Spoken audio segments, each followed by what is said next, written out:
Welcome to AP news. Alluri Sitaramaraju జిల్లా Rampachodavaram division Addateegala మండల కేంద్రంలో గల కమ్యూనిటీ హెల్త్ సెంటర్లో ఆదివారం ఉదయం 11:30 అయినా సరే డాక్టర్ లేక రోగులు తీవ్ర ఇక్కట్లకు గురయ్యారు.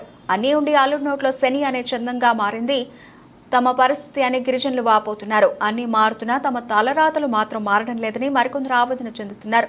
ప్రజాప్రతినిధులు మారుతున్నారు, అధికారులు వస్తున్నారు, వెళుతున్నారు, అయినా ప్రయోజనం శూన్యం. మందులు ఉంటే డాక్టర్లు ఉండరు, డాక్టర్లు ఉన్నప్పుడు మందులు ఉండవు. జ్వరాలతో ఇబ్బంది పడుతున్న రోగులు వచ్చి బల్లల మీద కుర్చీల మీద పడుకోవాల్సిన పరిస్థితి ఏర్పడుతున్నా కనీసం వారికి మంచాలపై పడుకోవడానికి కూడా సౌకర్యం కల్పించడం లేని పరిస్థితి కమ్యూనిటీ హెల్త్ సెంటర్లో ఎదురవుతున్నా పట్టించుకునే నాదుడే కరువయ్యాడు. గతంలో డాక్టర్స్ కరువైన వైద్యం అందేది. ప్రస్తుతం 2 పీజీ డాక్టర్లు, 2 ఎంబీబీఎస్ డాక్టర్లు, ఒక ఫిజిషియన్ ఉన్న వైద్యం మాత్రం అందని ద్రాక్షగానే మారింది. ఐటీడీఏ ద్వారా కోట్ల రూపాయలు గిరిజనుల అభివృద్ధి కోసం ఖర్చు చేస్తున్నామంటూ ఎవరిని అభివృద్ధి చేస్తున్నారో తెలియడం లేదని మరికొందరు వాపోతున్నారు. ఉన్నత స్థాయి అధికారులు, ప్రజాప్రతినిధులు ఇప్పటికైనా స్పందించి తమకు సరైన వైద్యం అందే విధంగా చర్యలు తీసుకుంటారని కోరుతున్నారు.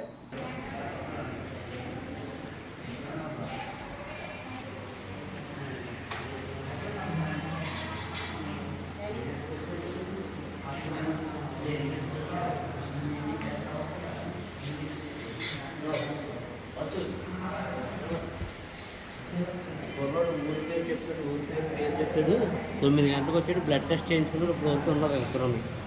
నీ పేరు, నీ ఊరు, ఎన్ని గంటలకు వచ్చావు? నీ పేరు, మన ఊరు ఉంది కదా, మన ఊరు పేరు చెప్పండి. ఎక్కడ చెప్పి ఇలా 9 గంటలకు జ్వరం వచ్చింది. నా పేరు రాజేష్ అట్టపల్లి. నా పేరు రాజేష్, మాది అట్టపల్లి. మేము 9 గంటలకు వచ్చాం. డాక్టర్ గారు ఇంకా రాలేదు. ఇప్పుడు సమయం ఎంత అయింది? 11. అట్టపల్లి ఉదయం 9 గంటలకు వచ్చాం. ఇప్పుడు ఇంకా రాలేదు, డాక్టర్ గారు రాలేదు. నా పేరు గొల్లె రవికుమార్ రెడ్డి. అడ్డదగల మండలం గుండెలు పంచాయతీ, గుండెల గ్రామం. అయితే నిన్న మా పాపకి మా అబ్బకి యాక్సిడెంట్ అయిందండి. బోనిగానే పడిపోయారు, ఒక్కటి వచ్చిన తర్వాత ఒక్కటి వచ్చిందని. అయితే నిన్న అయితే బాగానే చేశారు, కుట్లే చేశారండి. నైట్ వరకు వైద్యం బాగానే జరిగితే ఈవేళ 10 గంటలకు వస్తామని చెప్పేసారు 2 ఆర్డర్లో.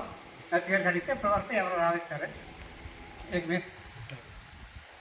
ఇప్పుడు టైం ఉంది 11 అవర్స్ సార్. ఇప్పటి వరకు ఇంతవరకు ఎవరు రాలేదు సార్.